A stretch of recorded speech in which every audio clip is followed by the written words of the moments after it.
She was 6 years old. On Christmas night, 1996, she was put to bed by her mother. The next morning, she was gone. Hours later, her own father found her body in the basement of their own home. A ransom note demanded $118,000. An oddly specific number. There was no sign of forced entry. 30 years later, no one has ever been charged. This is File 47.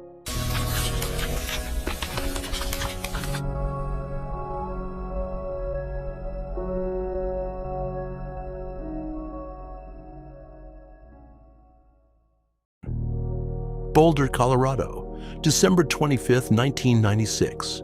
The Ramsey family, John, Patsy, their son Burke, and 6-year-old JonBenet celebrated Christmas at a neighbor's house that evening. They returned home around 9:30 p.m.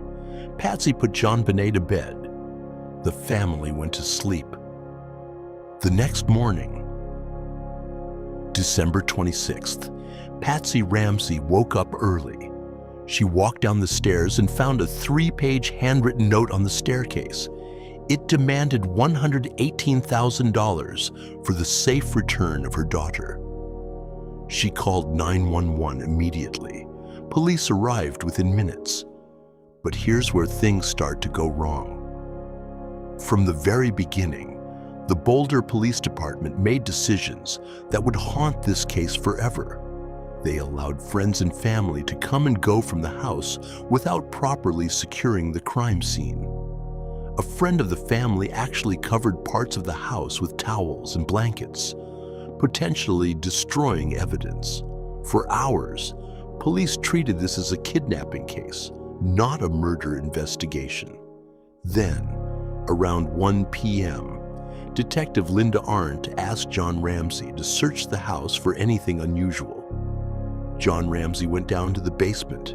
In a small room, he found his daughter's body. She had been strangled and struck in the head.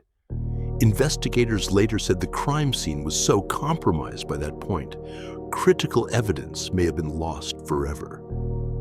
The ransom note itself became one of the most studied documents in American criminal history. It was 3 pages long, handwritten, and here's what's strange. The paper it was written on came from inside the Ramsey house. The pen used was also found inside the house. Forensic document examiners spent years analyzing the handwriting. Some believed it matched Patsy Ramsey's writing. Others strongly disagreed.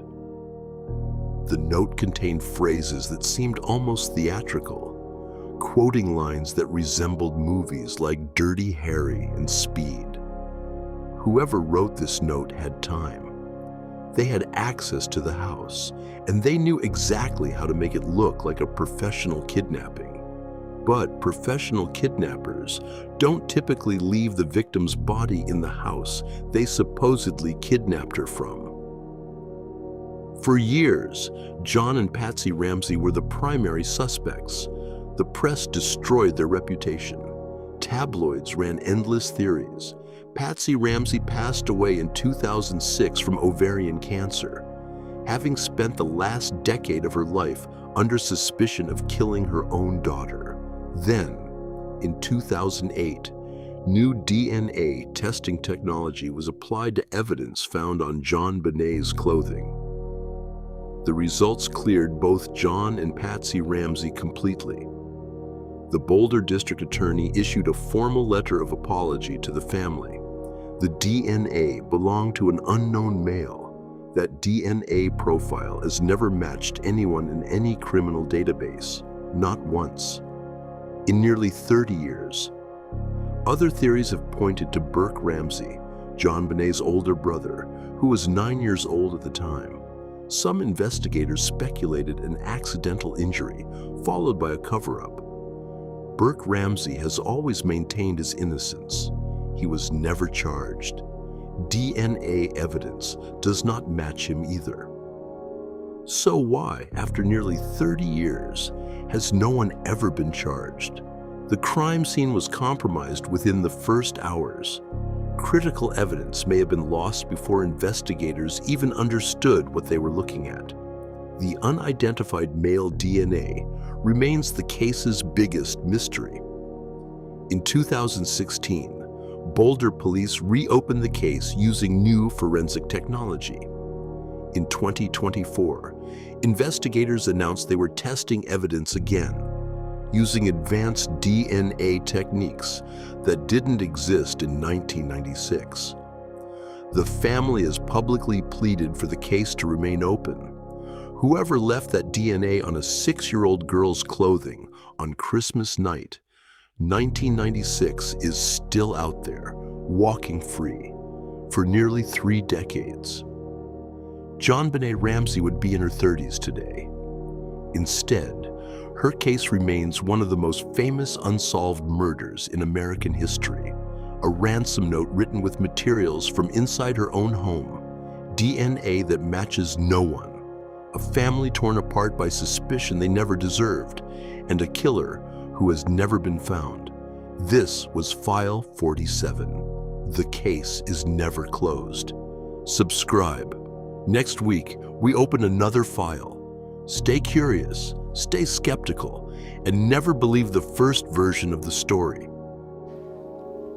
To those of you who may want to ask, let me address it very directly. I did not kill my daughter, JonBenet. There have also been innuendos that she has been or was sexually molested. I can tell you those were the most hurtful innuendos to us as a family.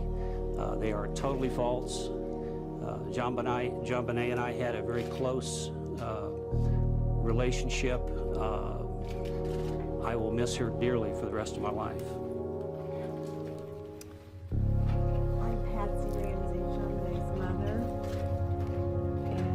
Grateful that we are finally able to meet together face to face. I'm appalled that anyone would think that John or I would be involved in such a hideous, heinous crime. But let me assure you that I did not kill JonBenet. I did not have anything to do with it. I love that child with my whole of my heart and soul. Mr. and Mrs. Ramsey, what do you want to say to the killer of your daughter? We'll find you. We will find you. I have that as a sole mission for the rest of my life. Mrs. Ramsey? Likewise, the police and investigators have assured us that this is a case which can be solved. You know, you may be eluding the authorities for a time, but God knows who you are, and we will find you. I think one of the issues that was distressing to us, and it perhaps caused some bias of opinion, is why did we bring lawyers into this process early on? And I can tell you both how that happened and why it happened. The how is that on the day after the tragedy, we were being consoled by friends and family, and a close friend of mine who was also a practicing attorney took me aside and said, "John, I see some things developing here that I would like to ask your permission to do some things that I think are necessary to be done." And I said, "Fine, do it." And so he retained counsel for Patsy and I. And we later learned, and really later was really the next few days, that the reason he did this is that sadly for our country, most tragedies of this nature, the killing of a child, apparently in the majority of cases are family related. And I think that's a tragic statement for our country. But because we were the parents of JonBenet, we were automatically put in the suspect pool. And so to not have knowledgeable counsel, my close friend felt would be foolish. Now, we also at that time, as a parent, I looked at retaining of attorneys. We also brought in a couple of investigative firms, some experts that we assembled, I felt a very helpless feeling as to what can I do to help solve this case. Had it been in my power, I would have called out the National Guard, frankly. So as we looked at this group of people that we pulled together, it was not only to advise us in this process, but hopefully to assist the investigation to a closure. We have spoken with the police.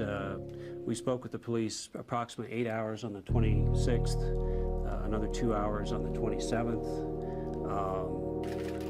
Have supplied them with every piece of information we have. So the impression that we haven't spoken with the police is totally false. What we have, what has been delayed has been this formal interrogation of us as suspects. And frankly, we were, as you might imagine, insulted that we would even be considered suspects in the death of our daughter. And felt that an interrogation of us was a waste of our time and a waste of the police's time, but because they have to do this, we were willing to do it, but not under any circumstance that was presented to us. You know, we would like to think that we don't know anyone that we have ever met in our lives who could do such a thing to a child, you know, but they talked with us and said, please tell us names of people, you know, who may have been in your home at any time. You know, we just outpoured information just as much as we could try to remember. But, you know, no one specifically came to mind. I mean, you can't imagine such a horrible thing ever happening, much less somebody that you may know. You know, at first we were shocked.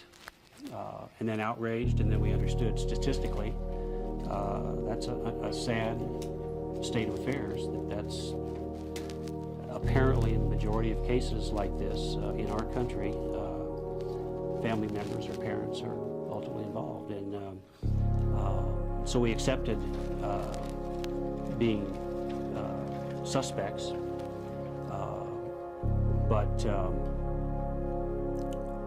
what concerned us, and certainly still does concern us, at least up till yesterday, is that any time spent looking at us is time that's wasted.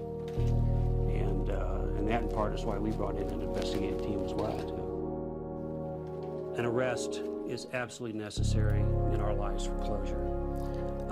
Our lives cannot go on the same as they might have had JonBenet still been here. But I know how I feel today, that an arrest must be made for us to go on with some semblance of a life and hope for the future.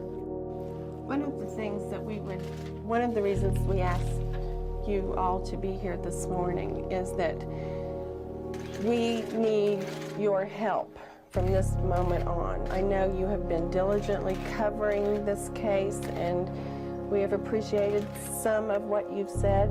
I have to be frank, not all of what you've said. But we need to all work together as a team, and we need your help. Some of you may have seen the ad that we placed in our local Daily Camera newspaper this past weekend. This reward money has been offered since the death of JonBenet, but we felt like it wasn't getting out to the public enough. So this ad with her most recent kindergarten picture will be appearing more and more frequently. And what we want to let everyone know is that this $100,000 reward is for information leading to the arrest and conviction of the killer of our daughter. We feel like there are at least 2 people on the face of this earth that know who did this, and that is the killer and someone that person may have confided in. And we need that one phone call. We need the one phone call to this number that will help the authorities come to a conclusion to this case. Please, please, if you know anything, I beg you to call us.